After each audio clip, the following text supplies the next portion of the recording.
তৃণমূল পরিচালিত চুঁচুড়া পুরসভার work culture নিয়ে ক্ষুব্ধ স্থানীয় তৃণমূল বিধায়ক। পুরো কর আদায়ে গাফিলতির অভিযোগে তিনি সরব।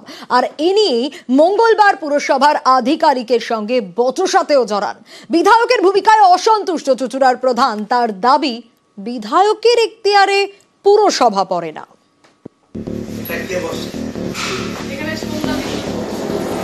প্রতিদিন কত টাকা জমা পড়লো তার হিসাব বিকেল বেলা চাই। ঠিক আছে, সাত সকালে পুরসভায় হাজির বিধায়ক। পুরকর্মীদের কাজে তিনি রীতিমতো ক্ষুব্ধ। যারা কাজ করে না তারা মায়না পাবে না, যারা কাজ করে তারা মায়না পাবে।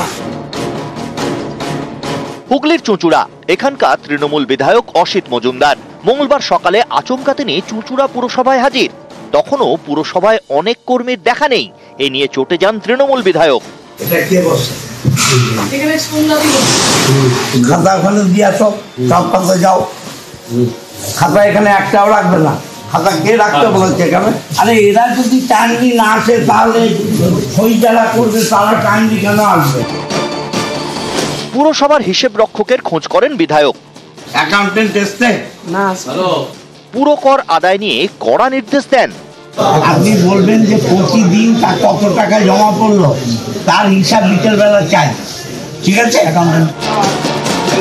চুঁচুড়া পুরসভায় ঢুকে স্থানীয় তৃণমূল বিধায়কের চড়া মেজাজ। এতে ক্ষুব্ধ তৃণমূল পুরপ্রধান। খাতা এখানে একটাও রাখবে না। বিধায়ক বলছে 10টা-15 মধ্যে সবাই ঢুকছে না। পৌরসভা দেখে না। পৌরসভার দায়িত্ব আমাদের পিও আছে, এফও আছে, হেডটার কাছে, তারা দেখবে। আমি ওনাকে বলেছি তোমার এটা ইনডিগনিফাইড, কারণ এটা স্বশাসিত সংস্থা। এখানে এইভাবে এটা করা যায় না। এটা যা করবে পৌরসভার আধিকারিকরাই করবে। বকেয়া বেতনের দাবিতে সম্প্রতি কাজ বন্ধ করে দেন চুঁচুড়া পুরসভার অস্থায়ী কর্মীরা। পরিস্থিতি সামাল দিতে সাহায্য করে রাজ্য সরকার। চুঁচুড়া পুরসভাকে 3 কোটি টাকা ঋণ দেওয়া হয়েছে। 1 বছরের মধ্যে রাজ্যের দেওয়া এই টাকা পুরসভাকে শোধ করতে হবে। ওয়ার্ক কালচারটা ফেরাতে হবে। 6 কোটি টাকা আমার এবছরে ঘাটতি চলছে। যারা টাকা দিচ্ছে না তাদের টাকা দেওয়া হচ্ছে না। এদের বারবার বলছি 10টা-15-এর মধ্যে আসুন।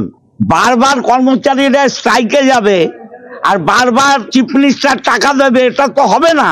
এ টাকা তুলতে হবে আমাকে। এ টাকা তুলতে গেলে কর্মচারীদের সময় মতো কাজ করতে হবে। ওয়ার্ক কালচারটার সাথে টাকা কালেকশনের কি সম্পর্ক?